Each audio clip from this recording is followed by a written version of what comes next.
فأعوذ بالله من الشيطان الرجيم بسم الله الرحمن الرحيم يا أيها الذين آمنوا صلوا عليه وسلموا تسليما اللهم صل على سيدنا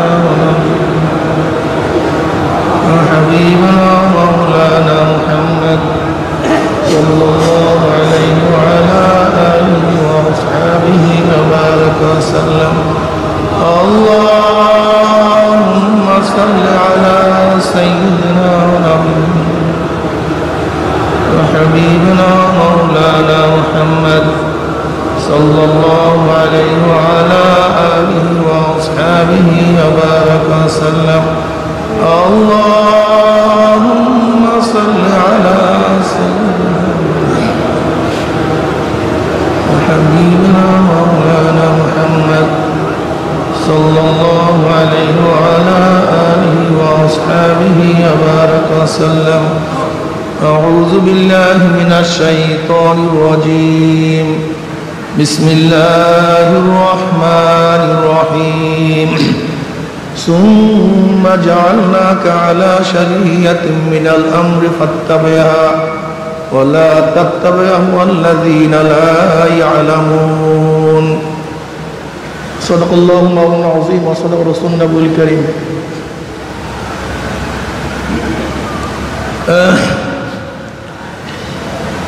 আল্লাহ পাকের বান্দা জনাব মুহাম্মদ রাসূলুল্লাহ সাল্লাল্লাহু আলাইহি ওয়াসাল্লাম উম্মতগণ, আল্লাহ পাক রব্বুল আলামিন আপনাকে আমাকে দুনিয়ার সমস্ত ফিতনা ফাসাদ থেকে পরিত্রাণ দিয়ে কোরআন ও হাদিসের মাজলিস, আলেম ওলামা, মুমিন মুত্তাকিন,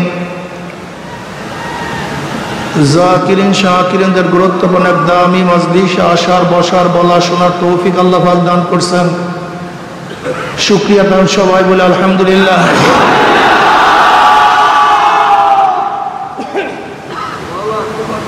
দেখেন তো মাঝখানে একটা মাইক মনে হয় লাইনের অবস্থাকে দেখেন। কত মানুষ আশা করছিল মাহফিলে আসবে কিন্তু আসতে পারে নাই। কত মানুষ রওনা করছে কিন্তু এই পর্যন্ত বুঝতে পারে নাই।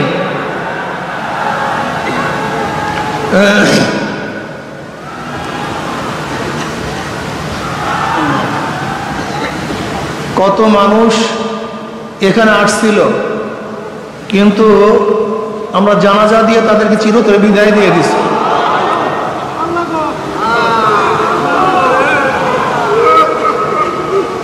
আমরা এখানে আসি, জানি না কার কয়দিন হায়াতে বাঁচবো থাকবো।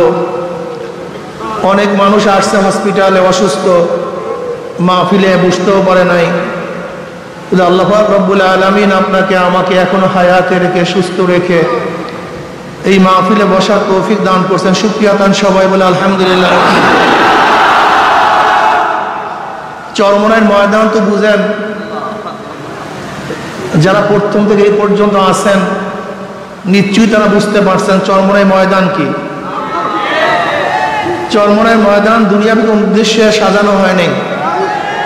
এখানে দুনিয়ার কোনো উদ্দেশ্য নেই। এই ময়দান যারা সাজিয়েছেন, আমার দাদাজান রহমতুল্লাহ আলাই, আব্বাজান রহমতুল্লাহ আলাই, তারা শুধুমাত্র আল্লাহকে পাওয়ার জন্যই, আল্লাহর সাথে মিলিয়ে দেওয়ার জন্য জীবনভর চেষ্টা করেছেন। আর এখানে যখন বয়ান যারা করে আপনারা শুনছেন নিশ্চিতভাবে, তারা সবাই একই উদ্দেশ্যে বয়ান করে, যেন মানুষ যেন আল্লাহমুখী হয়, মানুষ যেন মাওলাকে পায়। জনাব মুহাম্মদ রাসূলুল্লাহ সাল্লাল্লাহু আলাইহি ওয়াসাল্লাম 23 বছরের জিন্দেগির উপরে পরিপূর্ণ আমল করতে পারে। চরমনাই ময়দান পরিপূর্ণ শরিয়াত বা আমল করার জন্য, পরিপূর্ণ শরিয়াত বা আমল করার জন্য এই ময়দান সাজানো হয়েছে। আল্লাহ পাক রব্বুল আলামিন কালামে পাকের মধ্যে ফরমান সুম্মা জাআলনাকা আলা শারিয়াতিন মিনাল আমর ফাত্তাবি'হা ওয়ালা তাত্তাবি'হু আল্লাযীনা লা ইয়ালামুন। আপনাকে আমি যে শরিয়াত প্রতিষ্ঠিত করেছি ফাত্তাবি'হা, আপনি সেই শরিয়াতের অনুসরণ করুন। ওয়ালা তাত্তাবি'হু আল্লাযীনা লা ইয়ালামুন, যারা খেয়াল খুশি অনুযায়ী কথা বলে মূর্খ, তাদের অনুকরণ আপনি করবেন না। নবী আলাইহিস সালাতু ওয়াস সালামকে যে শরিয়াত প্রতিষ্ঠিত করেছেন, আল্লাহ পাক সেই শরিয়াতে চলার জন্য তাকে নির্দেশ করেন সুম্মা জাআলনাকা আলা শারিয়াতিন মিনাল আমর মানে দ্বীনের মধ্য থেকে, ধর্মের মধ্য থেকে আপনাকে যে শরিয়াতের প্রতিষ্ঠিত করেছি, আপনি সেই শরিয়াতের অনুকরণ করুন। ওয়ালা তাত্তাবি'হু আল্লাযীনা লা ইয়ালামুন, যারা হাওয়ায়ে নফস মনের খেয়াল খুশি অনুযায়ী যা মনে চায় তাই বলে, যাদের ইলম নাই, জ্ঞান নাই, তাদের অনুকরণ করতে আল্লাহ কি করছেন? নিষেধ করেছেন। শরিয়াত পালন করতে হবে। শরিয়াতের 3টা অংশ। কয়টা অংশ? সবাই বলেন। জাহিরি আমলের সাথে সম্পৃক্ত ইলমকে ইলমুল ফিকহ বলা হয়। নামাজের মাসালা, রোজার মাসালা, জাকাতের মাসালা, হজের মাসালা, লেনদেনের মাসালা, অর্থাৎ বাহ্যিক আমলের সাথে সম্পৃক্ত যে ইলম, সেই ইলমকে ইলমুল ফিকহ বলা হয়। যে ফিকহের ইলম শুনেন, মুফতি ইফতা পড়তেছে, জাহিরি যে আমলগুলি আছে, সেই আমলগুলি কিভাবে করতে হবে, কিভাবে সহি হবে, কতটুকু সহি হবে, কোনটা ফরজ, কোনটা ওয়াজিব, কোনটা সুন্নাত, কোনটা মুস্তাহাব। কথাটা বুঝাতে পারি নাই? নামাজে কি করলে ফরজ আদায় হবে, কতটুকু করলে ওয়াজিব আদায় হবে, কতটুকু করলে সুন্নাত আদায় হবে, কি না করলে নামাজ শেষ হয়ে যাবে, এইগুলি জানা হলো ইলমুল ফিকহ। এটা আপনাকে জানতে হবে। এটা জানার বাহিরে আপনাকে আমল করার কোনো সুযোগই নেই। আপনি আমল করতেই পারবেন না, জান্নাতে যাওয়ার কোনো সুযোগই আপনার নেই। এই জন্য ইমাম মালিক রাহমাতুল্লাহ আলাইহি ফরমান, মান তাফাক্কাহা ওয়া লাম ইয়াতাসাওয়া ফাকাদ তাফাসসাকা ওয়া মান তাসাওয়াফা ওয়া লাম ইয়াতাফাক্কা ফাকাদ তাযান্দাকা ওয়া মান জামা বাইনাহুমা ফাকাদ তাহাক্কাকা। যে ব্যক্তি শুধু ইলমে ফিকহ শিখলো কিন্তু ইলমে তাসাউফ শিখলো না, তাসাউফ শব্দের ইখতিলাফ আছে। এই তাসাউফ কাফের থেকে আবিষ্কার, এটা কোরআন ও হাদিসের শব্দ কি শব্দ না। আমি ওই সমস্ত ভাইদেরকে বলবো, আমরা শব্দের পিছনে না দৌড়াই, শব্দের পিছনে না পড়ি, বরং মূল উদ্দেশ্যের পিছনে পড়লে আর কোনো সমস্যা থাকে না। যদি মনে করেন তাসাউফ শব্দ কোরআন ও হাদিসে নাই, এটা পরবর্তীতে আবিষ্কার হয়েছে, তা আকায়ের শব্দ তো পরবর্তীতে আবিষ্কার হয়েছে, কি কথা ঠিক না? আসলে তাসাউফ শব্দের অর্থ কি সেটা আমরা বলবো। তাসকিয়া শব্দের ব্যাপারে কোনো ইখতিলাফ নেই। তাসকিয়া মানে কি? আত্মশুদ্ধি। এই ব্যাপারে তো কোনো ইখতিলাফ নেই। ভাষার মুরাদেফ শব্দ ব্যবহার করতেই পারে, এটা হতেই পারে, এটা আশ্চর্য হওয়ার কিছু নেই। এক এক জায়গায় এক একটা শব্দ ব্যবহার করতেই পারে।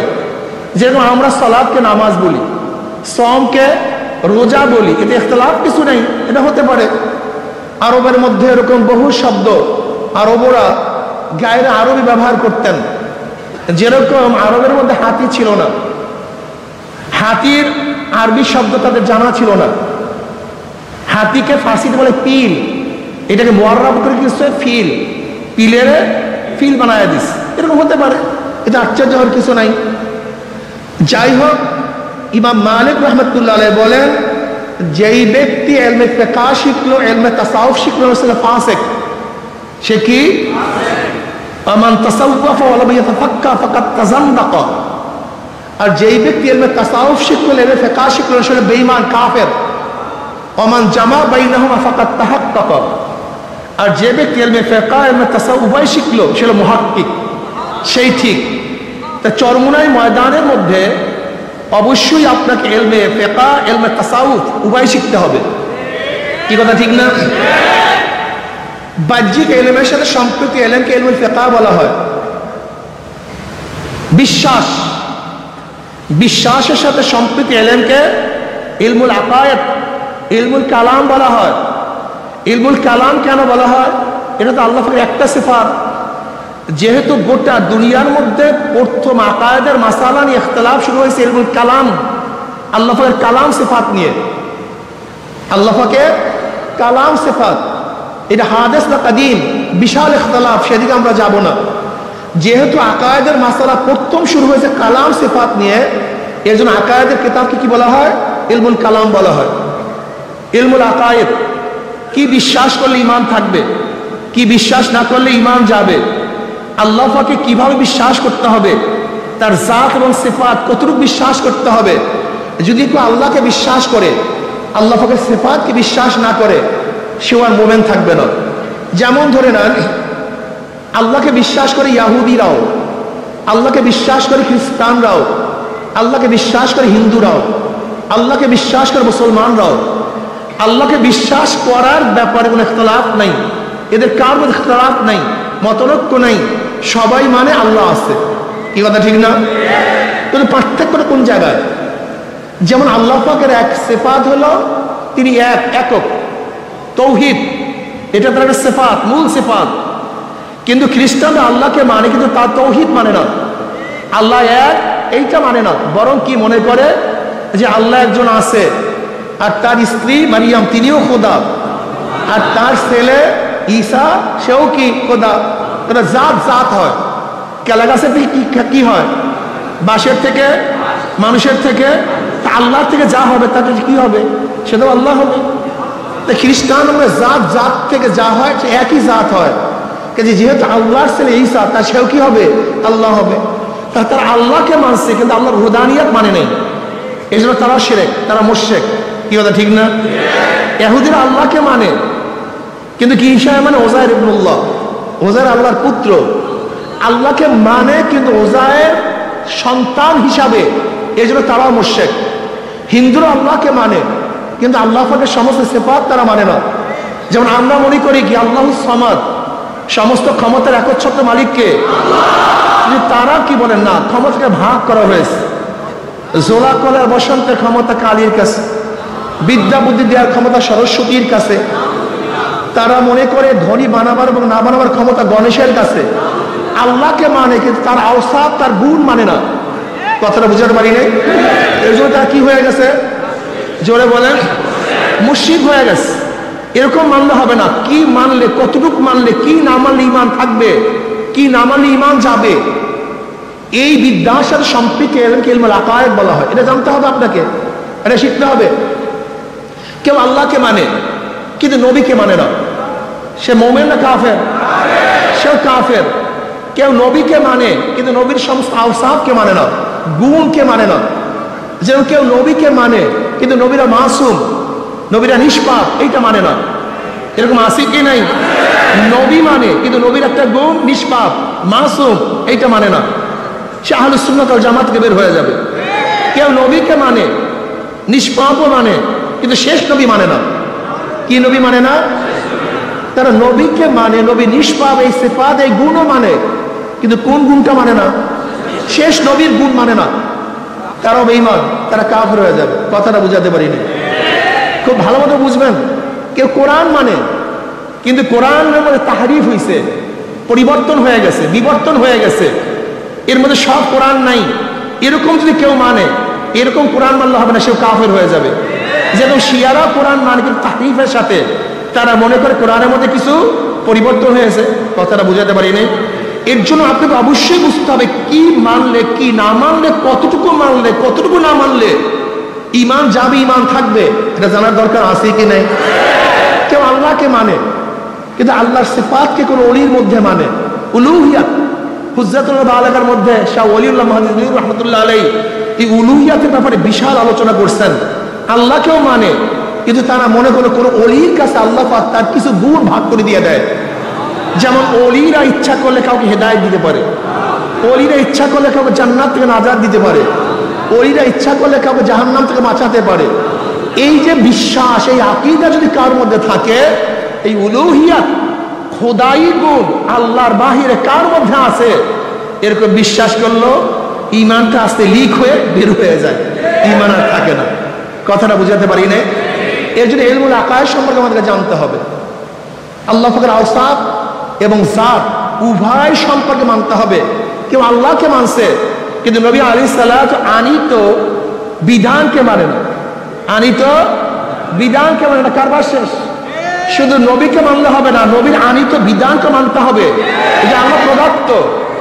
এই জন্য আনোয়ার শাহ কাশ্মীর রহমত কি বলছেন, ইমান কি? আল্লাহর বিশ্বাস থেকে নবী আলাইহিস সালাত আনিত সমস্ত জিনিসকে মানার নাম ইমান। কেউ নবী আলাইহিস সালাম হাদিসকে অস্বীকার করছে, সুন্নাতকে অস্বীকার করছে, তোমার ইমান বের হয়ে গেছে, তোমার ইমান ঠিক নেই। এর জন্য আকায়েদ সম্পর্কে আমাদের অবশ্যই জানতে হবে। কথা ঠিক আছে না? এটা কিসের অংশ? ছাতার অংশ, শরিয়াতের অংশ। আকায়েদ এটা কিসের অংশ? শরিয়াতের অংশ।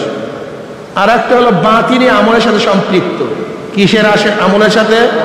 রিয়া কি, কেবের কি, হুব্বে জাত, হুব্বে মাল, লোভ, হেরেস, তমা, এইগুলির থেকে বাঁচার জন্য আপনাকে অবশ্যই শিখতে হবে, জানতে হবে, মানতে হবে। এইটাও ফরজ। কিন্তু অবস্থাটা কি হলো, আমরা এই কলবি রোগের ব্যাপারে কোনো আলোচনাও করি না, করতেও চাই না, মজাও লাগে না। অথচ এইটাও ফরজ। এইটাও কি? জোরে বলেন। এইটাও ফরজ, উপায় নেই, কোনো আমল কাজে লাগবে না। হাদিসে জিবরাইলের মধ্যে হযরত নবী আলাইহিস সালাতু ওয়াস সালামকে যে শিক্ষা দেওয়া হয়েছে, সেই শিক্ষাই আমাদের মূল তরিকার শিক্ষা, এই ময়দানের শিক্ষা।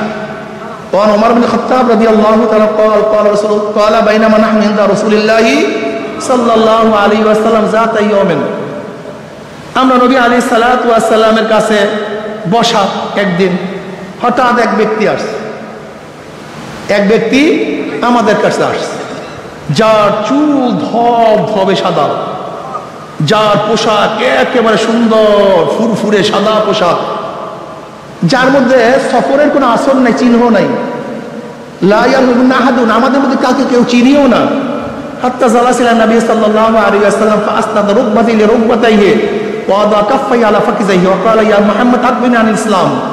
তিনি সরাসরি আসছেন, আসিয়া নবী আলাইহিস সালাতু ওয়া সাল্লাম বসছেন, দুই হাঁটুর সাথে হাঁটু মিলায়া। ফাসনাদা রুকবাতাইহি ইলা রুকবাতিহি ওয়া আদা কাফাইহি আলা ফাকিজাইহি। এবং জনাব মুহাম্মদ রাসূলুল্লাহ সাল্লাল্লাহু আলাইহি ওয়াসাল্লামের রানের উপর, উরুর উপরে হাত রাখছেন, অতঃপর ওয়াদা কাফাই আলা ফাকিজাইহি, নিজের হাত নিজের উরুর উপরে রাখছেন এবং হাঁটুর সাথে মিলায়া বসছেন, নামাজের কায়দা আত্তাতুর সূরাতে। দেখেন ইলমে তাসাউফ পন্থীরা সাধারণত এইভাবে বসা বিশ্বাস করে, অনেক সময় বসে আদবের সাথে। দেখবেন এই আদব কিন্তু অনেকের মধ্যেই নাই। কি কথা ঠিক না? চরমোনায় তরিকাটা কি? আদব শিক্ষা দেওয়ার জায়গা, এখানে আদব শিখতে হবে। আদব সবচেয়ে দামি। জিবরিল আলাইহিস সালাতু ওয়াস সালাম কেন আসছেন? লা তারফাউ আসওয়াতাকুম ফাওকা সাওতিন নবী, নবী আলাইহিস সালাতু ওয়াস সালামের আওয়াজের উপরে তোমাদের আওয়াজ যেন না বাড়ে, উচ্চ না হয়। সাহাবাদের কেমন আদব ছিল? কথা বলাই বন্ধ করে দিয়েছে, কেউ কথাই বলেন না, জরুরি কথা বলতেন না। আর তোমরা তো খালি চিল্লাইতেই থাকো, এই আওয়াজ বন্ধ করেন, আওয়াজ বন্ধ করেন, আওয়াজ বন্ধ করেন, কিন্তু আপনারা চিল্লাইতেই থাকেন। এটা আদবের খেলাফ। কিন্তু সাহাবাদের আদব কি ছিল? আল্লাহ পাক যখন বলছে খবরদার নবীর আওয়াজের উপর তোমার আওয়াজ উচ্চ না হয়, সাহাবারা কথা বলা বন্ধ করে দিয়েছেন। জরুরি মাসালাও জিজ্ঞাসা করেন না, কি মুসিবত।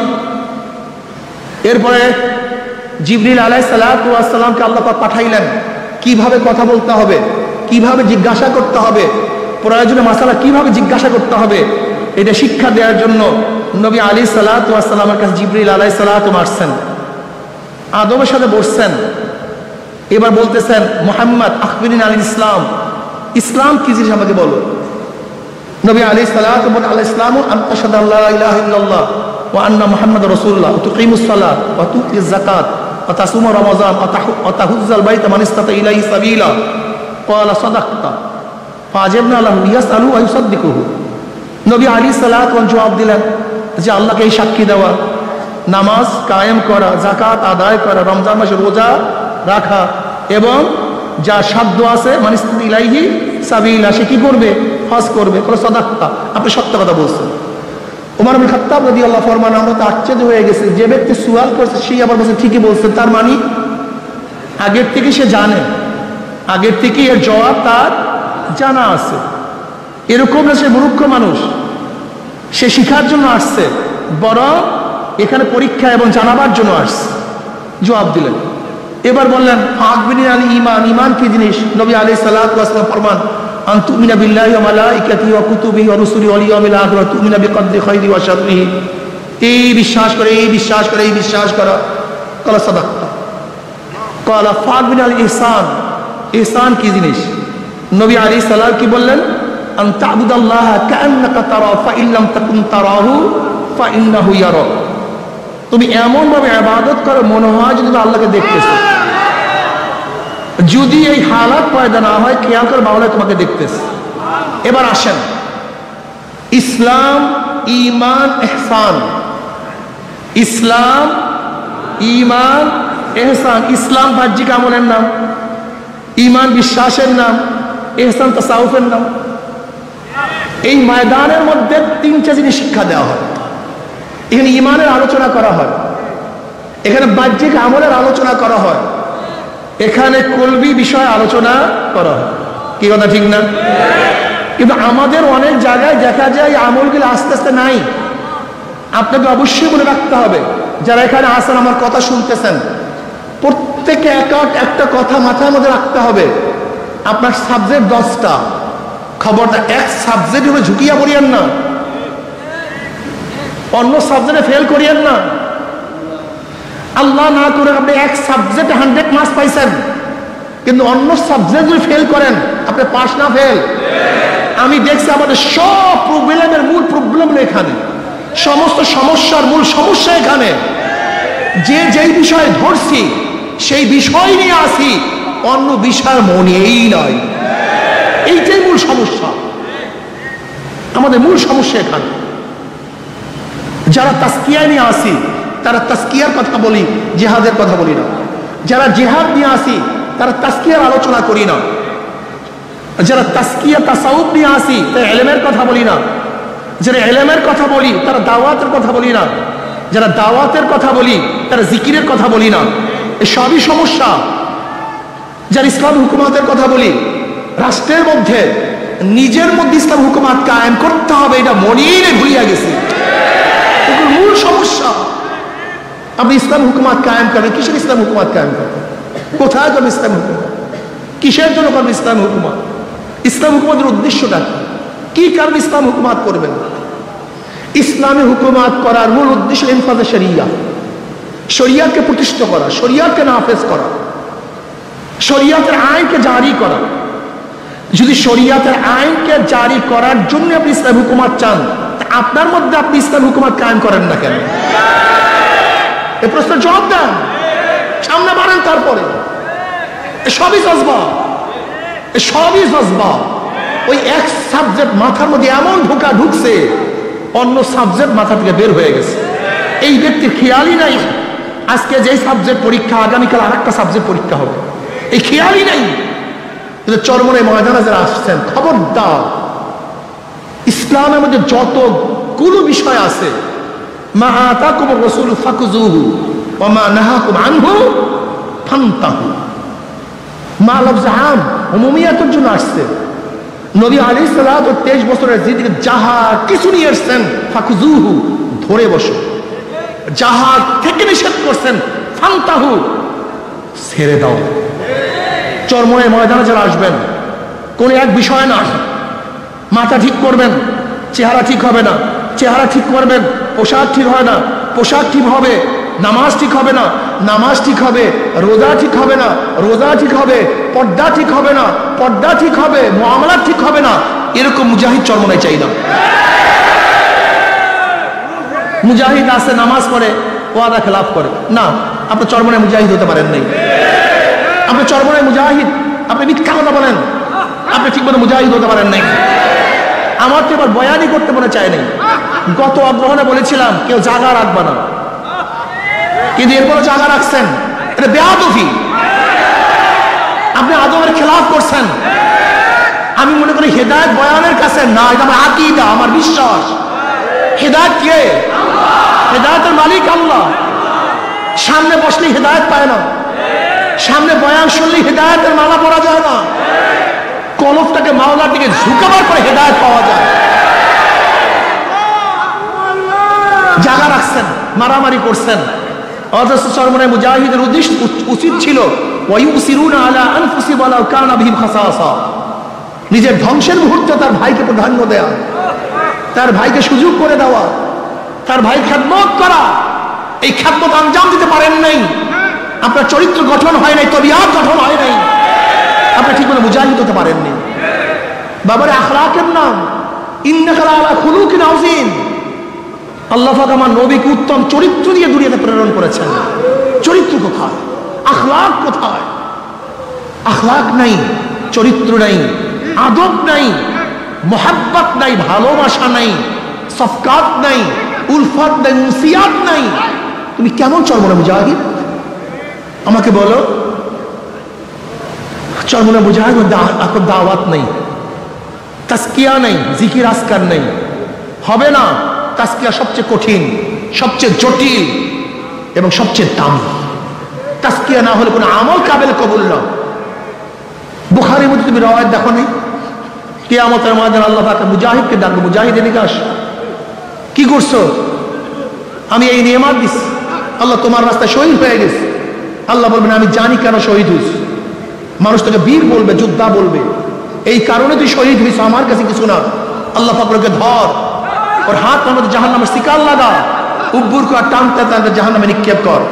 আমি চরমনের প্রত্যেকটা মুজাহিদকে বলবো যারা এখানে আসছেন, আল্লাহ না করে পোস্টের জন্য, পোস্টের জন্য, সভাপতির জন্য, সেক্রেটারির জন্য, চেয়ারম্যানের জন্য, এমপির জন্য, চেয়ারম্যান হওয়ার জন্য, ব্যবসার জন্য, ধনী হওয়ার জন্য, আল্লাহ না করে কোন উদ্দেশ্যে যদি আপনি এই কাজ করেন, সব বরবাদ, সব বরবাদ, কিচ্ছু থাকবে না। এই যত কষ্ট সাধনা সব বেকার হয়ে যাবে, কোনো লাভ নেই। কলবকে ঠিক করেন। আল্লাহ দ্বিতীয় আলেমকে ডাকবেন, আলেম কি করছো? আলেম বলবেন আল্লাহ আমি কারি, আমি ইলমে দ্বীন অর্জন করছি। আল্লাহ বলবেন জানি আমি কেন ইলমে দ্বীন তুই অর্জন করছো, মানুষ তোকে সম্মান করবে, ইজ্জত করবে, হাদিয়া পাবি, এর জন্য বয়ান করছো, এর জন্য তুই পড়াইছো, মুহাদ্দিস হইছো, মুফতি হইছো, এর তোর কারকেরাতে মানুষ প্রশংসা করবে, দুনিয়াতে পেয়ে গেছো, আমার কাছে কিছু না। আল্লাহ বলবে ধর, ওর হাত তোর জাহান্নামের শিকার লাগা, উপর কর, টানতে জাহান্নামে নিক্ষেপ কর। আল্লাহ তৃতীয় এক ব্যক্তিকে ডাকবেন যে দানশীল, দানবীর, কি করছো আমার জন্য? বলে আল্লাহ তুই পছন্দ করে এমন কোনো খাত নাই যে খাতের মধ্যে আমি দান করি নেই। আল্লাহ বলবেন আমি জানি কেন তুই দান করছো। মানুষ তোকে দানবীর বলবে, দানশীল বলবে, পেয়ে গেছো দুনিয়াতে, আমার কাছে কিছু না। আল্লাহকে ধর, ওর হাতের মধ্যে, পায়ের মধ্যে জাহান্নামের শিকার লাগা, উব্বুর কাঠ টানতে টানতে জাহান্নামে নিক্ষেপ কর। কি বুঝলেন? থানবী রহমতুল্লাহ আলাইহির কাছে এক হাজী আসছে, আইসা বলছে আমি তৃতীয়বার যে এই হজ থেকে খাজুর এবং জমজম নিয়ে আসছি, তুমি সেখান থেকে হুজুরকে কিছু দাও। তো হুজুর বলছে তুমি আবার হজ করে, তোমার হজ হয়নি। বলে কেন? তুমি যে তৃতীয়বার হজ করে আসছো, আমি তোমাকে জানতে চাইছি তুমি তৃতীয়বার হজ করছো। তুমি তৃতীয়বার হজ করছো, আমি জানতে চাইছি তৃতীয়বার হজের থেকে, তার মানে তুমি শুনেইতে আসো যে আমি 3 বার হজ করছি। খুবই মারাত্মক, বিশ্বাস করবেন না। হজে যাই, প্লেনের মধ্যে যাই, সবাই হাজি, নামাজ পড়ে না, নামাজ পড়ে না, বিশ্বাস করবেন না। আমি চিন্তা করলাম এরা কেন কেন হজে আসছে? নামাজ হলো ফরজ, সবচেয়ে দামি এক ইবাদত, সেই দামি ইবাদত বাদ দিয়া কোনো নামাজ পড়তেছে না, এরা কেন হজে আসছে? ওমরা করতে যায়, তুমি নফল ওমরা করতে যাও, তোমার যাও এবং আসার মধ্যে কতগুলি নামাজ কাজা হয়েছে দেখো তো। তোমাকে ওমরা করতে বলছে কে? তুমি কেন ওমরা করতে গেছো? তুমি ওমরা করতে যাও না, তুমি ভ্রমণ করতে গেছো। তুমি যদি মাওলার জন্য ওমরা করতে যাও, তো সেই মাওলার জন্য নামাজ তলব করলা কিভাবে? এই প্রশ্নের জবাব দাও। তুমি ওমরা করতে যাও না, সব জায়গায় ভেজাল, সব জায়গায় ভেজাল। কলবকে পরিষ্কার করেন, কলব সবচেয়ে দামি, কলবের চেয়ে দামি কোনো জিনিস নেই। এক ব্যক্তি নামাজ পড়ছে, সুন্দর মতো নামাজ পড়ছে, রুকু করছে, সাজদা করছে, কিন্তু মানুষকে দেখাবার জন্য অবস্থাটা কি হইল? কথা বলেন। ফাওয়াইলুল লিল মুসাল্লিন আল্লাযীনা হুম আন সালাতিহিম সাহুন আল্লাযীনা হুম ইউরাউনা ওয়া ইয়ামনাউনাল মাউন। বিশ্বাস হয় না, অধিকাংশ ইমামরা মানুষকে দেখাবার জন্য নামাজ পড়ে। মনে কিছু রিয়েন না, উদাহরণ দেয়। যেরকম ইমামতের সময় যখন ইমামতি করে তখন নামাজ কত সুন্দর, কেরাত কত সুন্দর, রুকু কত সুন্দর, সাজদা কত সুন্দর। যদি এই ইমাম সাহেব যখন রুমের মধ্যে নামাজ পড়ে তখন নামাজের অবস্থাটা কি, ঘটনাটা কি? তুমি ইমামতের সঙ্গে কার সামনে নামাজ পড়ছো, আর ওই রুমের মধ্যে কার সামনে নামাজ পড়ছো? তা নামাজ কি পার্থক্য কেন? ঘটনাটা কি? নামাজের পার্থক্য কেন? তুমি কলমের খেয়াল নাও নাই দেখে তুমি বুঝোই না কোন জায়গায় প্যাঁচটা লাগছে। আসলে তোমার কলমের চিন্তাই নাই, দেখে প্যাঁচটাই বুঝো নাই কোন জায়গায় লাগছে। তোমার খবরই নেই, কলমের কোনো খবর নেই। আসলে তোমার আমার কলমের চিন্তাও নেই, এর জন্য কলমের রোগ ধরা পড়ে না। অথচ সাহাবাদের অবস্থা রাখি। হানজালা রাদিয়াল্লাহু তাআলা আনহু একদিন বলতেছে হানজালা মুনাফিক হয়ে গেছে। মুসলিমদের রওয়ায়াত আছে হানজালা মুনাফিক হয়ে গেছে। হানজালা মুনাফিক হয়েছে, আবু বকর সিদ্দিক রাদিয়াল্লাহু আনহু সাথে দেখা বলছে হানজালা মুনাফিক হয়ে গেছে। বলে কি বলে হানজালা মুনাফিক হয়ে গেছে? বলে হ্যাঁ হানজালা মুনাফিক হয়ে গেছে। বলে তা আবার কেমন? তো যখন নবী আলাইহিস সালাতু ওয়াস সামনে থাকি আর নবী আলাইহিস সালাতু ওয়াস যখন জান্নাত জাহান্নামের বয়ান করেন তখন মনে হয় যেন জান্নাত জাহান্নাম দেখতে আছে। কিসের বয়ান? জোরে বলেন। আর বর্তমানে ওলামায়ে কেরাম জান্নাত জাহান্নামের বয়ান করেন। অথচ হানজালা রাদিয়াল্লাহু ফরমান যখন নবী আলাইহিস সালাতু কিসের বয়ান করে? তিনি বছর জান্নাত জাহান্নামের বয়ান, জান্নাত জাহান্নামের আলোচনা। আর ওলামায়ে কেরাম জান্নাত জাহান্নামের আলোচনা করে না। এর কারণটা কি? হ্যাঁ, আসলে সব জায়গায় তো আগুন লাগছে, রোগ তো সব জায়গায় ছড়িয়ে পড়ছে। যখন নবী আলাইহিস সালাতু ওয়াস সালামের সামনে থাকে তখন হালাতে এই জান্নাত জাহান্নাম দেখি, কিন্তু যখন চলে আসি সংসারের মধ্যে লিপ্ত হয়ে যাই তখন সেই হালাত থাকে না। আবু বকর রাদিয়াল্লাহু আনহু, হ্যাঁ আমার তো একই অবস্থা, আমিও তো একই অবস্থা, আমারও তো সেই একই হালাত। তাহলে আমিও তো মুনাফিক হয়ে গেছি। উভয় গেছে জনাব মুহাম্মদ রাসূলুল্লাহ সাল্লাল্লাহু আলাইহি ওয়াসাল্লামের কাছে, ইয়া নবী আল্লাহ হানজালা তো মুনাফিক হয়ে গেছে। বলে কি বলো, কিভাবে মুনাফিক হইছো? বলে ইয়া নবী আল্লাহ আপনার দরবারে যখন থাকি আপনি জান্নাত জাহান্নামের আলোচনা করেন, মনে হয় যেন জান্নাত জাহান্নাম দেখতেছি, এরকম ভাব মনে হয়। কিন্তু যখন আপনার থেকে চলে আসি এই হালাত আর ঠিক থাকে। আপনার দরবারে এক হালাত, আপনার বাহিরে, এইটি তো মুনাফিকের আলামত। দেখছেন কত পরিষ্কার রূহ, কলব কত পরিষ্কার, কত স্বচ্ছ, ধরা পড়ছে। নবী আলাইহিস সালাতু বলে মুনাফিক হও নাই, আমার দরবারে থাকলে, আমার কাছে থাকলে তোমাদের যে হালাত, এই হালাত যদি সবসময় থাকতো তাই বিছানায় রাস্তায় ফেরেশতারা তোমাদের সাথে মুসাফা করতো। কিন্তু হানজালা এই অবস্থা, হানজালা এই অবস্থা, হানজালা এই অবস্থা। তিনবার বলেন এই অবস্থা সবসময় থাকা ঠিক না, থাকবেও না, পরিবর্তন হবে। যদি এই অবস্থা সবসময় থাকে তাহলে কেউ সংসার করতে পারবে না। দেখেন নিসবত শাহ আব্দুল আজিজ রহমতুল্লাহ আলাইহি, শাহ আব্দুল আজিজ মুহাদ্দিস দেলবি রহমতুল্লাহ আলাইহি বলেন নিসবত চার প্রকার: ইনহিকাসি, ইলকাই, ইসলাহি, ইত্তেহাদি। এই নিসবত তোমার মধ্যে আমার মধ্যে থাকতে হবে। ইনহিকাসি নিসবত, শায়েখ তার জিকির আজকার সকলের মাধ্যমে মুরিদদের মধ্যে এক হালাত তৈয়ার করবে। যতক্ষণ পর্যন্ত শায়েখের দরবারে থাকবে ততক্ষণ মধ্যে হালাত থাকবে, কিন্তু যখন শায়েখ চলে যাবে তখন হালাত নষ্ট হয়ে যাবে। উদাহরণস্বরূপ যেরকম এক ব্যক্তি আতর নিয়ে, আতর মেখে মজলিসের মধ্যে আসছে, সবাই আতরের ঘ্রাণে মুগ্ধ হয়ে গেছে, কিন্তু ঘ্রাণ কতক্ষণ পাবে? যতক্ষণ ব্যক্তি ওই মজলিসে থাকবে, যখন চলে যাবে ঘ্রাণ নষ্ট হয়ে যাবে, ঘ্রাণ আর থাকবে না। এনে কাশি দুর্বল নিসবত, কিন্তু ফায়দা থেকে খালি না। এই জন্য দেখবেন যখন চরমনাই ময়দানে থাকি, আল্লাহদের কাছে থাকি, আল্লাহদের মজলিসে থাকি, তখন কলবের হালাত কেমন থাকে, কিন্তু যখন মজলিস থেকে চলে যায় তখন কলবের হালাত এরকম থাকে না, যেহেতু দুর্বল নিসবত। এরপর নিসবতের নাম নিসবত ইলকাই, ইনকাসি, ইলকাই আরেকটু মজবুত।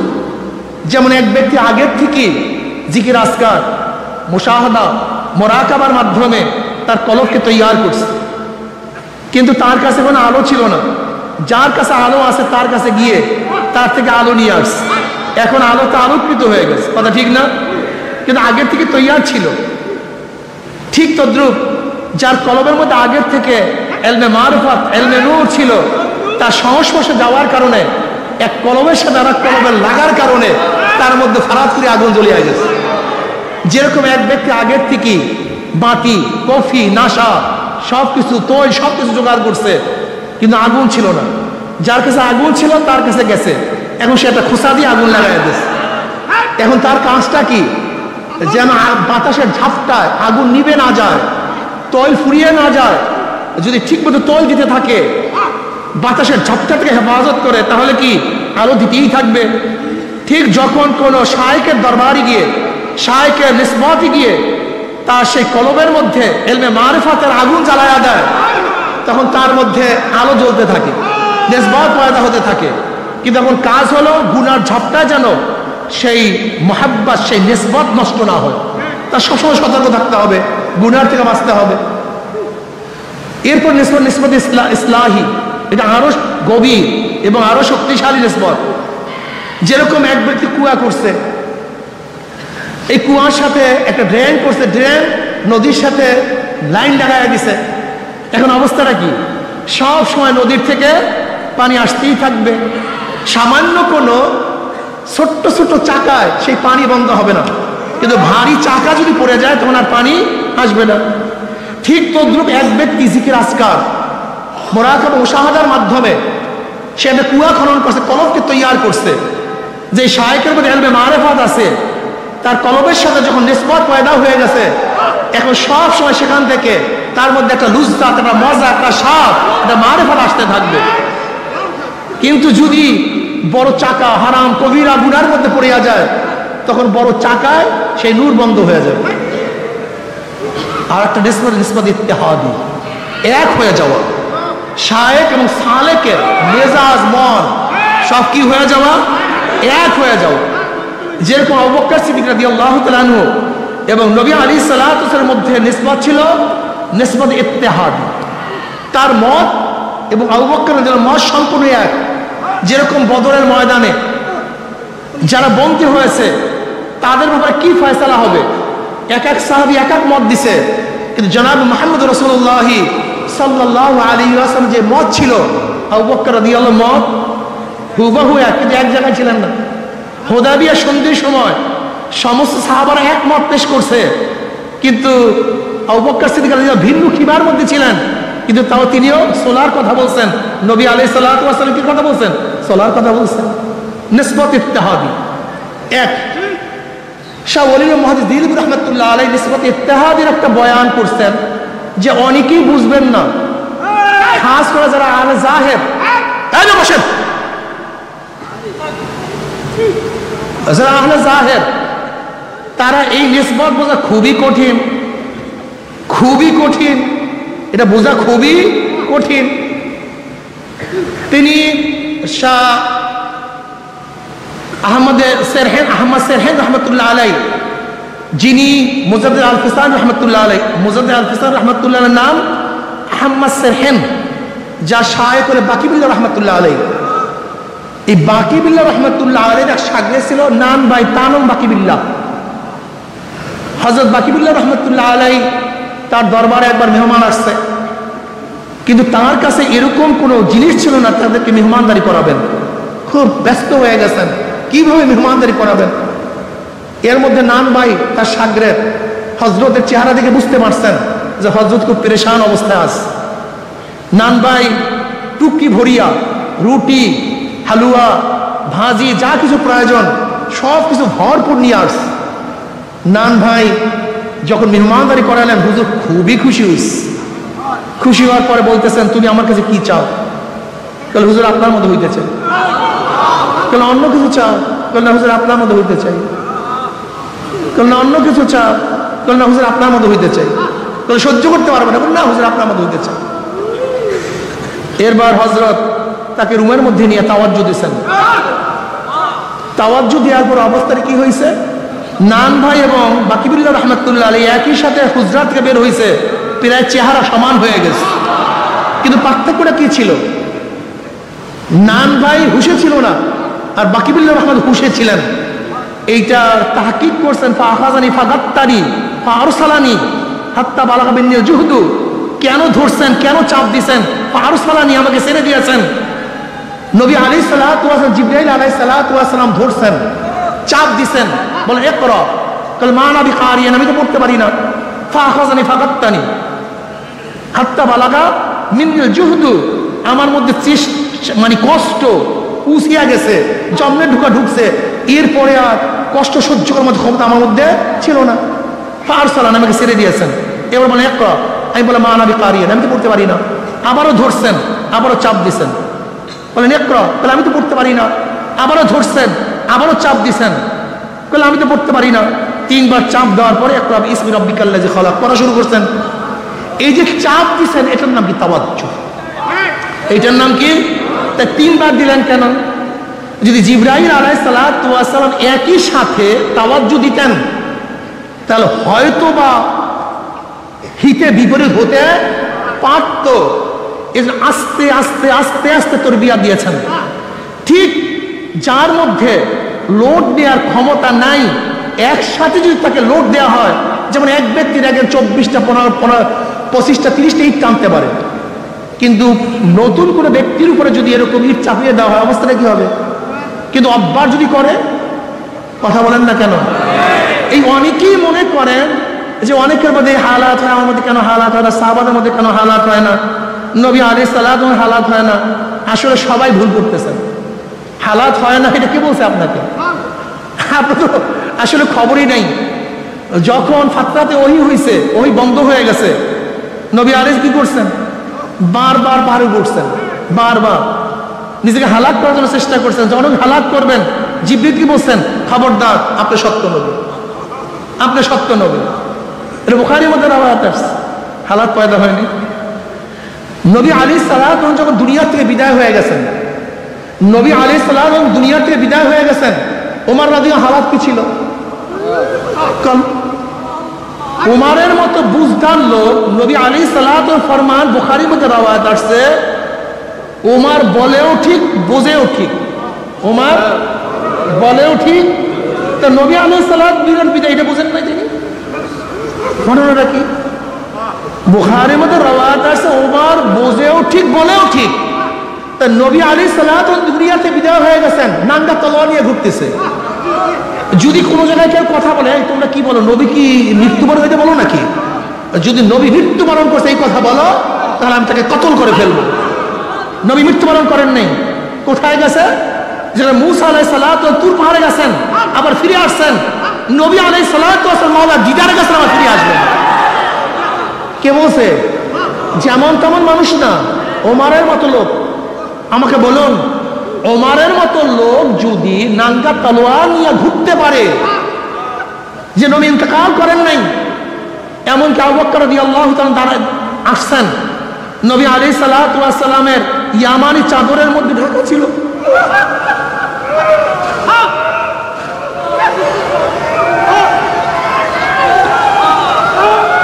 নবী আলাইহিস সালাতু ওয়াস সালামের চেহারা মুবারক থেকে চাদর উঠাইলেন,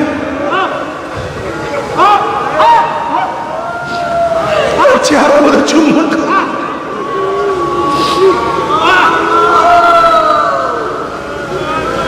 আবু বকর রাদিয়াল্লাহু বের হইলেন, ওমরকে ডাকছে, ওমর ডাকে সাড়া দেয় না। এবার ওমর রাদিয়াল্লাহু তাআলা ডাকে সাড়া না দেওয়ার পরে আবু বকর রাদিয়াল্লাহু আসছেন।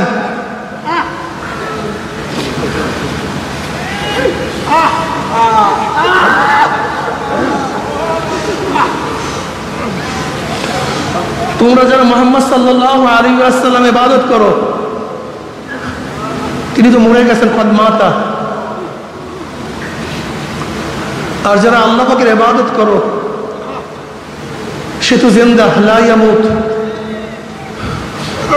ওমা মুহাম্মদ ইল্লা রাসূল কদ খালাত মিন ক্বাবলিহি রাসূল। এই আয়াত তেলাওয়াত করলেন, সাহাবারা বললেন, যখন ওমর হযরত আবু বকর রাদিয়াল্লাহু তাআলা আনহু এই আয়াত তেলাওয়াত করলেন, তখন আমরা সবাই ধারণা করলাম এই মাত্র আল্লাহ পাক আয়াত নাযিল করেছেন। এই আয়াত আমাদের কার মনে ছিল না?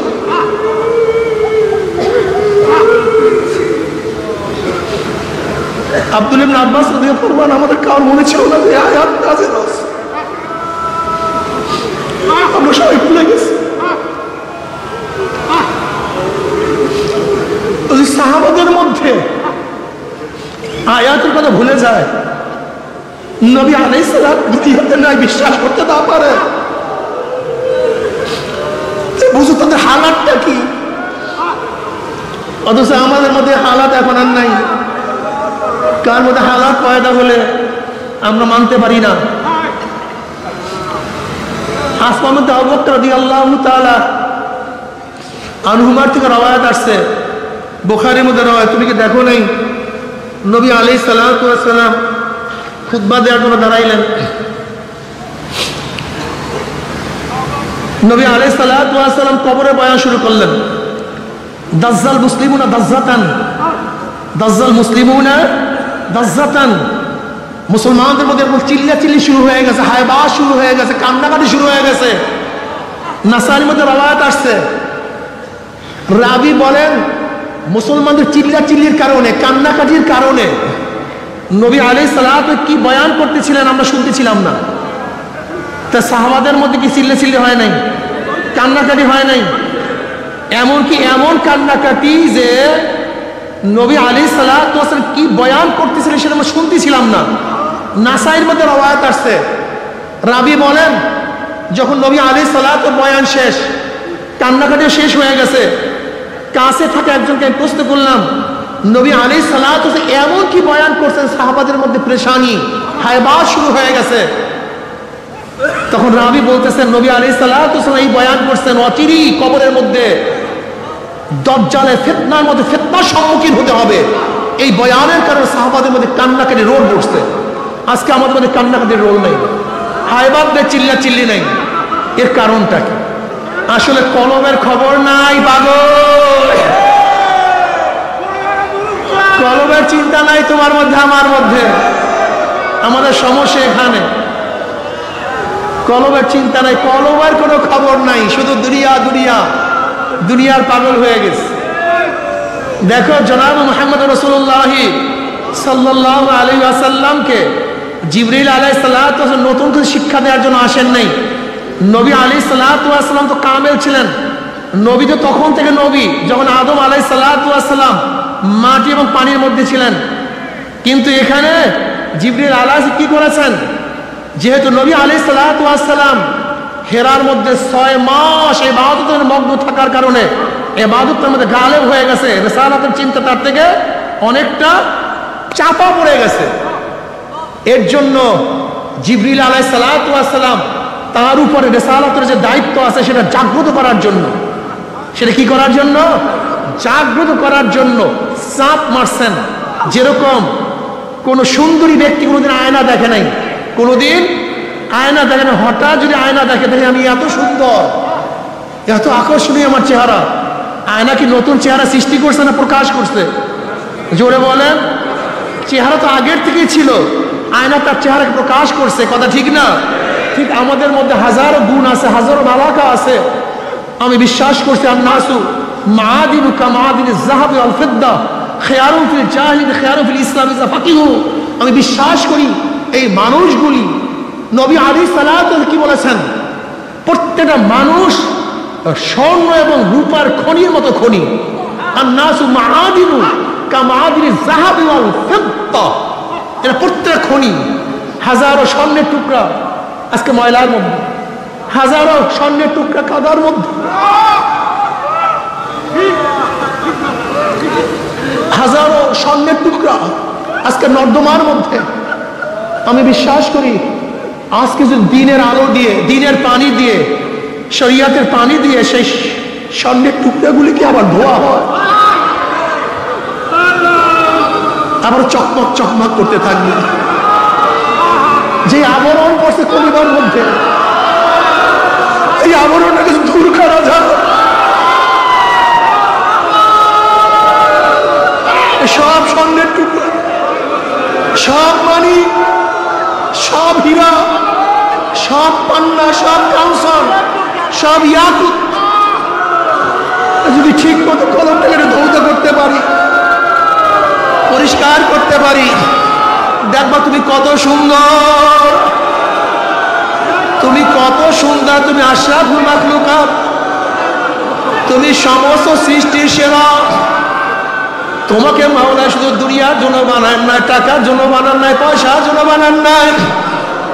আমার মাওলা তোমাকে শুধু দুনিয়ার ঘরের জন্য বানান নাই, আমার মাওলা তোমাকে জমির জন্য বানান নাই, সরদারি করার জন্য আমার মাওলা তোমাকে বানান নাই।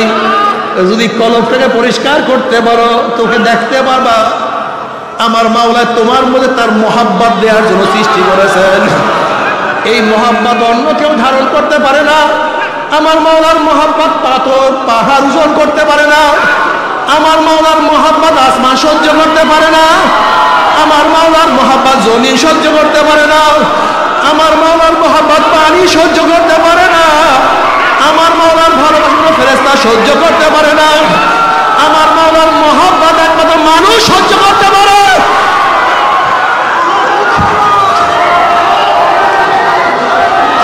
এই বসেন, আমার মাওলা রব্বুল আলামিন তোমাকে কি দিয়া বানাইছে, কিভাবে বানাইছে, কলবটাকে আমার মাওলা কিভাবে বানাইছে তুমি কি দেখো না? তুমি কি খেয়াল করো না? উমর ইবনে খাত্তাব রাদিয়াল্লাহু তাআলা আনহু নবী আলাইহিস সালাতু ওয়াস সালাম হত্যা করার জন্য নাঙ্গা তলোয়ার নিয়ে রওনা করছে। যখন কলবটা কালি ছিল, কলবটা ময়লা ছিল, ওই কলবের মধ্যে আলো ছিল।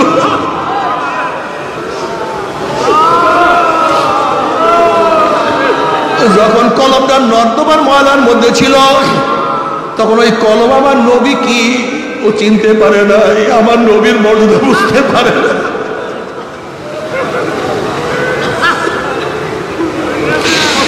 কিন্তু যখনই ওমরের কলমটা পরিষ্কার হয়ে গেছে, দেখে আমার নবী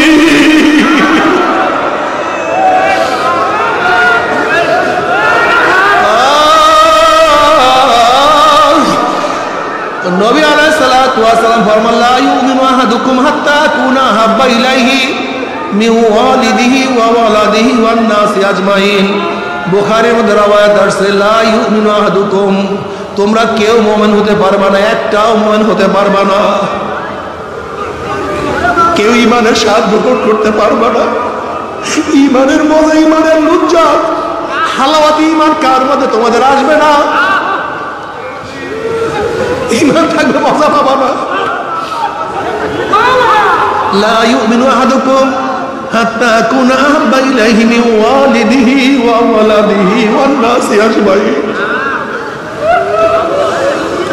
যতক্ষণ আমি নবীকে তোমার টাকা, তোমার পয়সা, তোমার বাবা, তোমার মা, তোমার ছেলে, তোমার সন্তান, তোমার ভাই, তোমার বন্ধু, তোমার দল, তোমার নেতা, এমনকি তোমার নিজের জীবনের চেয়ে যতক্ষণ পর্যন্ত আমাকে, আমি নবীকে বেশি মহব্বত করতে না পারবা, ততক্ষণ পর্যন্ত কেউ মুমিন হতে পারবা না।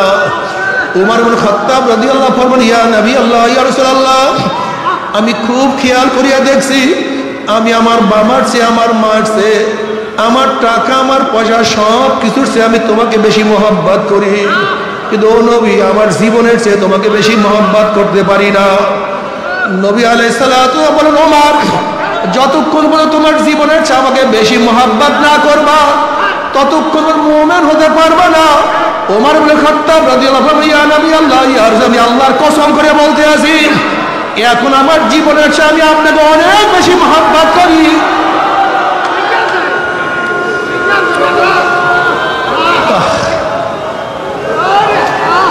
তুমি কি দেখো নাই আবু বকর সিদ্দিক রাদিয়াল্লাহু তাআলা আনহুর কাছে প্রশ্ন করে, তোমার কাছে দুনিয়ার মধ্যে সবচেয়ে কি বেশি প্রিয়?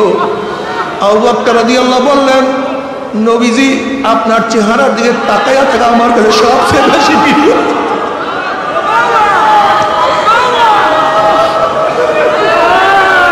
আপনার চেহারার দিকে তাকায়া দেখে কি যে মজা, কি যে শান্তি পায়।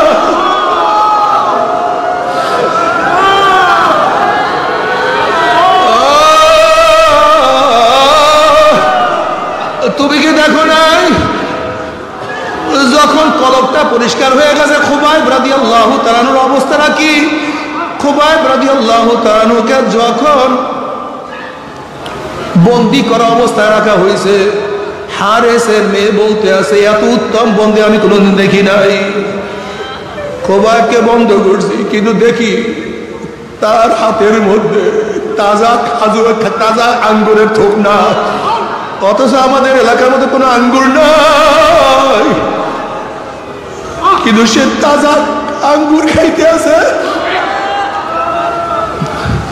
যখন খুবাইব রাদিয়াল্লাহু তাআলাকে শুলে চড়াবার জন্য, হত্যা করার জন্য হারেসের ছেলেরা নিয়ে যায়, খুবাইব রাদিয়াল্লাহু বলছে, আমাকে নামাজ পড়ার সুযোগ দাও। কলে নামাজ পড়তে থাকো। খুবাইব রাদিয়াল্লাহু সংক্ষেপে নামাজ পড়লেন। কলে দেখো, আমি নামাজকে আরো দীর্ঘ করতাম, কিন্তু সংক্ষেপে কেন বললাম? তোমরা হয়তো ভাবতে পারো আমি মৌলতের ভয়ে নামাজ দীর্ঘ করতে আছি।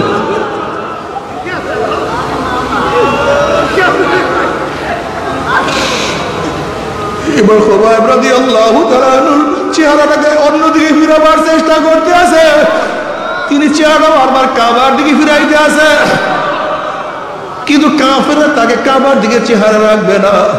তখন তিনি বলে, ফালাস্তু উবালিহি না উক্তালু মুসলিমান আলা আইয়ি শিক্কিন কানা লিল্লাহি মাজরাই ওয়া যালিকা ফি যাতিল ইলাহি ওয়া ইয়াশা ইউবারিক ফি আওসালি শিলবিন মুমাজ্জাই। আমার চেহারা যেই দিকে থাকুক না কেন, আমি একমাত্র মাওলার জন্য শহীদ হইতে আছি। আমার কোনো প্রেশারে নেই, আমার কোনো চিন্তা নেই, আমার কোনো ভাবনা নাই। যেহেতু আমি আল্লাহর রাস্তায় শহীদ হইয়া যাইতে আছি, আমার মাওলা পাক রব্বুল আলামিন আমার প্রত্যেকটা রক্ত কণিকার বিনিময়ে আমার মাওলা আমাকে অনেক বরকত দান করবে, অনেক নিয়ামত দান করবে। কলবটাকে এত সুন্দর বানায় ফেলাইছে, কখন মাওলার দরবারে যাবে ব্যস্ত।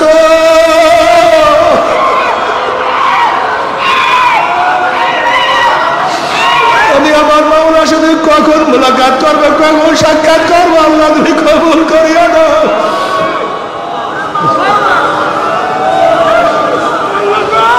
ও আমার যুবক বাবার, আমার মুরব্বী বাবার, আমার পর্দারা মা বোনেরা, যারা চরমোনাই ময়দানে কলবকে ময়লা করে আসছো, কলবটাকে পরিষ্কার করো। দেখবা সব কিছু স্পষ্ট হয়ে গেছে। তুমি আয়নার চেহারা কেন দেখো না? আসলে আয়নার উপরে আবরণ করিয়া গেছে, তুমি আবরণ দূর করিয়া ফেলাও, দেখবা সব কিছু পরিষ্কার। তখন কিছু গোপন থাকবে না। বাবারে, আমাদের চক্ষু আসলে বাহ্যিক চক্ষু অন্ধ হয় নাই। লা তা'মাল আবসার ওয়ালাকিন তা'মাল কুলুবুল্লাতী ফিস সুদূর। আসলে আমাদের বাহ্যিক চক্ষু অন্ধ হয় নাই, কলবের চক্ষুটা অন্ধ হয়ে গেছে। তোমার সামনে এত সুন্দর ফুলের বাগান, তুমি কেন দেখো না ফুলের বাগানের কোনো দোষ নাই? আসলে তোমার চক্ষু অন্ধ হয়ে গেছে। তোমার শুনে এত সুন্দর আওয়াজ, তুমি কেন শোনো না আওয়াজের কোনো দোষ নাই? আসলে তোমার কানটা বহেরা হয়ে গেছে। তোমার মুখের মধ্যে এত দামি দামি খাদ্য, তুমি কেন মজা পাও না? খাদ্যের কোনো দোষ নেই, তোমার জবানটা নষ্ট হয়ে গেছে। তোমার সামনে এত সুন্দর ঘেরান, তুমি কেন পাও না? ঘেরানের কোনো ত্রুটি নেই, তোমার নাকটা বন্ধ হয়ে গেছে। তোমার সামনে আমার মাওলার এত কুদরত, আমার মাওলার আসমান, আমার মাওলার জমিন। আল্লাযী খালাকা সাবা সামাওয়াতিন তিবাকা মা তারা ফি খালকির রহমান মিন তাফাউত ফারজিল বাসারা হাল তারা মিন ফুতুর সুম্মা রজিল বাসারা কাররাতাইনি ইয়ানকালিব ইলাইকাল বাসারু খাসিয়ান ওয়া হুয়া হাসির। আমার মাওলার এত কুদরত, আমার মাওলার এত বিনাশক, তুমি কেন দেখো না? কলবের চক্ষু অন্ধ হয়ে গেছে, আর কিছু না। কলব নষ্ট হয়ে গেছে, কলব ধ্বংস হয়ে গেছে। ইয়াওমা লা ইয়ানফাউ মালুন ওয়ালা বানুনা ইল্লা মান আতাল্লাহ বিকলবিন সালিম। কিয়ামতের ময়দানে কলব, সুস্থ কলব ছাড়া আর কোনো লাভ নাই। আল্লাহ তুমি মাফ করিয়া দাও। পরিষ্কার কলব ছাড়া আর কোনো ফায়দা না। আল্লাহ পরিষ্কার করিয়া দাও বাবারে। আল্লাহ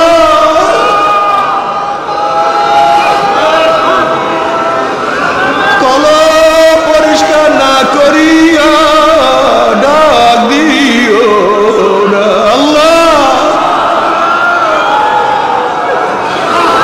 ইল্লা মান আতাল্লাহ বিকলবিন সালিম, ইল্লা মান আতাল্লাহ বিকলবিন সালিম।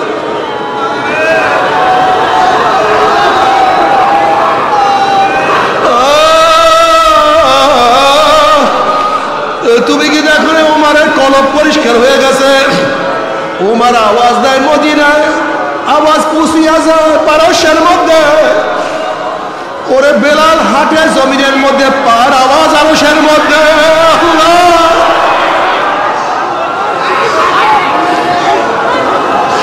তুমিও মানুষ, বেলালও মানুষ, তুমিও মানুষ, ওমারও মানুষ। আল্লাহ মাফ করিয়া দাও বাবারে। তুমি আমিও মানুষ। এই ময়দানের মধ্যে কত মানুষ আছে যারা আমার মাওলার পাগল বাবারে। তুমি আমি এই মাঠের মধ্যে থাকি, তারাও এই মাঠের মধ্যে থাকে, কিন্তু তাদের সারাদিন খেয়াল আমার মাওলাই কই, আমার মাওলাই কই। কোথায় গেলে আমি মাওলাকে পাবো?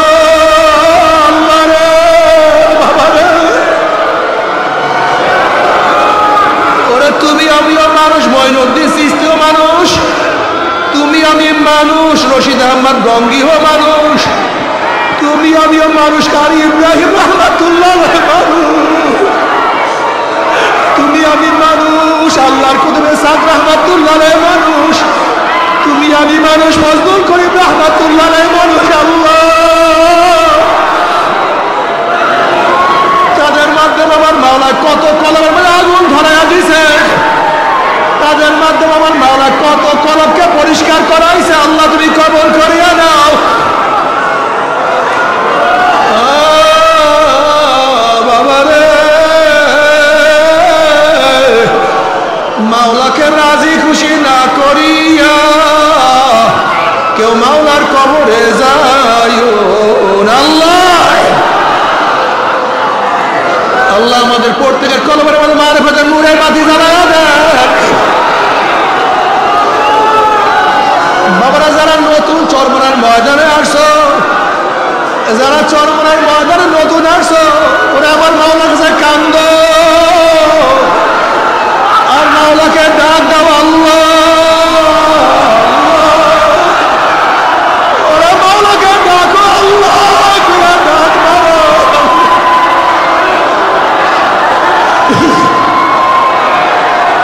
আল্লাহ রে। তুমি ছাড়া উপায় দেখি না। ইয়া ইবাদিয়াল্লাযীনা আসরাফু আলা আনফুসিহিম লা তাকনাতু মিন রাহমাতিল্লাহ ইন্নাল্লাহা ইয়াগফিরুয যুনুবা জামিআ। আয় বান্দা, বান্দা, ও বান্দা, ও বান্দা, তুই কোথায় করো, কার কাছে থাকো? তুই আমাকে কেন ভুলিয়া গেছো বান্দা?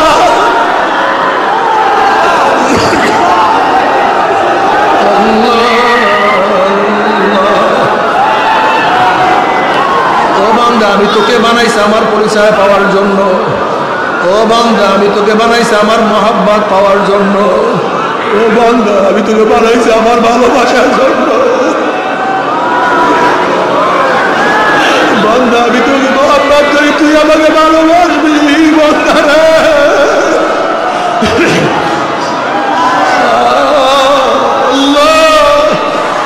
اللهم اجعل حبك احب الي من نفسي واهلي ومن الماء البارد.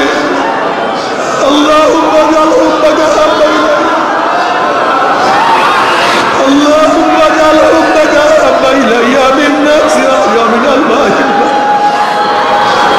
বাবারে, যারা চরমনার ময়দান নতুন আসছো, যারা চরমনার ময়দান নতুন আসছো, এখন থেকে নিয়াত করো আমি এই কদমটাকে মাওলার রাফ করিয়া দিলাম, এই কলমটাকে মাওলার জন্য খালি করিয়া দিলাম। এই কলমের মধ্যে আমার মাওলা বিচারণ করবো, অন্য কেউ না।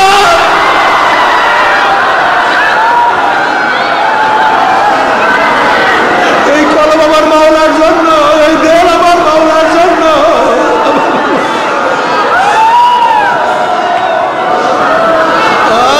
दिल तो तू उसको दे जो साहेब दिलदार है, दिल दे तो उसको दे जो साहेब दिलदार है, बेदिलू से दिल लगाना जिंदगी बर्बाद है। যদি ভালোবাসো আমার মাওলাকে ভালোবাসো, মহব্বত করো আমার মাওলাকে মহব্বত করো, কাউকে চাও আমার মাওলাকে চাও, কাউ দিদার চাও আমার মাওলা দিদার চাও।